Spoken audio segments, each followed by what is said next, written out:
The continent of Westeros is in the throes of war. The Stark family marches south to the capital to wage war against King Joffrey and the Lannister family. The Starks have captured Sir Jaime Lannister, who is the head knight of the King's Guard, and the King's illegitimate father through incest with his twin sister. Brienne of Tarth, also a knight, has been charged with returning Sir Jaime to the King, in exchange for the two Stark girls that they are holding captive. We find Jaime and Brienne in the bathhouse of Harrenhal Castle after they have been captured by Lord Bolton. Sir Jaime has recently had his sword hand cut off by one of Lord Bolton's men. The pain, the fever, and the shock have caused Jaime to open up to Brienne and provide details of how he earned the name Kingslayer.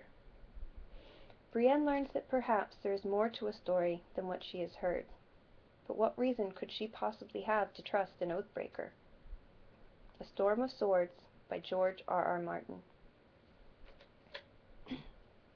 "Does the sight of my stump distress you so?" Jaime asked.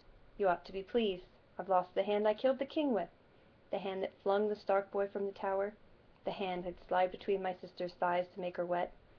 He thrust his stump at her face. "No wonder Renly died with you guarding him." She jerked to her feet as if he'd struck her, sending a wash of hot water across the tub. Jaime caught a glimpse of a thick blonde bush at the juncture of her thighs as she climbed out. She was much hairier than his sister. Absurdly, he felt his penis stir beneath the water. "Now I know I have been too far away from my sister." He averted his eyes, troubled by his body's response. "That was unworthy," he mumbled. "I'm a maimed man and bitter. Forgive me, wench. You protected me as well as any man could have, and better than most." She wrapped her nakedness in a towel. "Do you mock me?" That pricked him back to anger. "Are you as thick as a castle wall? That was an apology. I'm tired of fighting with you. What say we make a truce?" "Truces are built on trust. Would you have me trust the Kingslayer? Yes." "The Oathbreaker who murdered poor sad Aerys Targaryen?" Jaime snorted. "It's not Aerys I rue, it's Robert." "I hear they've named you Kingslayer," he said to me at his coronation feast. "Just don't think to make it a habit." And then he laughed. "Why is it that no one calls Robert Oathbreaker? He tore the realm apart, yet I am the one with no honor." "Robert did all he did for love." Water ran down Brienne's legs and pooled beneath her feet. "Robert did all he did for pride and a pretty face." He made a fist, or would have, if he'd had a hand. Pain lanced up his arm, cruel as laughter. "He rode to save the realm," she insisted. "To save the realm. Did you know my brother set the Blackwater rush afire? Wildfire will burn on water. Aerys would have bathed in it if he dared. The Targaryens were all mad for fire." Jaime felt lightheaded. "It is the heat in here? The poison in my blood? The fever? I am not well." He eased himself down until the water reached his chin. "Soiled my white cloak? I wore my gold armor that day, but—" "Gold armor?" Her voice sounded far off, faint. He floated in heat, in memory. After Dancing Griffins lost the Battle of the Bells, Aerys exiled him. Why am I telling this absurdly ugly child? He had finally realized that Robert was no mere outlaw lord to be crushed at whim, but the greatest threat House Targaryen had faced since Daemon Blackfyre.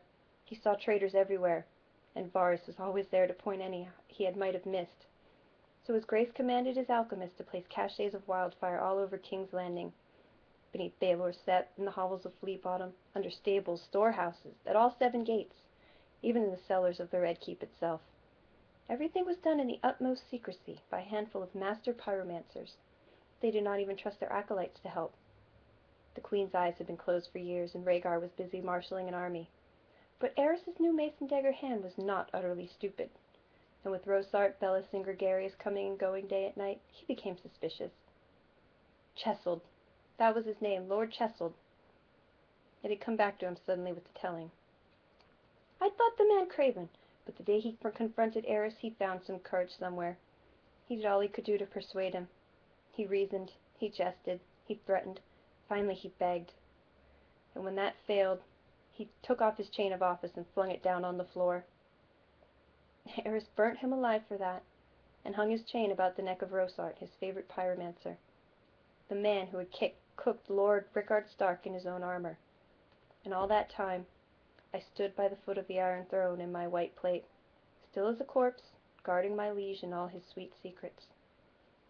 My sworn brothers were all away, you see, but Eris liked to keep me close. I was my father's son, so he did not trust me. He wanted me where Varys could watch me day and night, so I heard it all. He remembered how Rosart's eyes would shine when he unrolled the maps to show where the substance must be placed. Gregarious and Belus were the same. Rhaegar met Robert on the Trident, and you know what happened there. When the word reached court, Eris packed the queen off to Dragonstone with Prince Viserys. "The traitors want my city," I heard him tell Rosart, "but I'll give them naught but ashes. Let Robert be king over charred bones and cooked meat." The Targaryens never burn their dead, they burn them. Eris meant to have the greatest funeral pyre of them all, though if truth be told, I do not believe he truly expected to die. Like Aaron Brightfire before him, Eris thought the fire would transform him, that he would rise again, reborn as a dragon, and turn all his enemies to ash.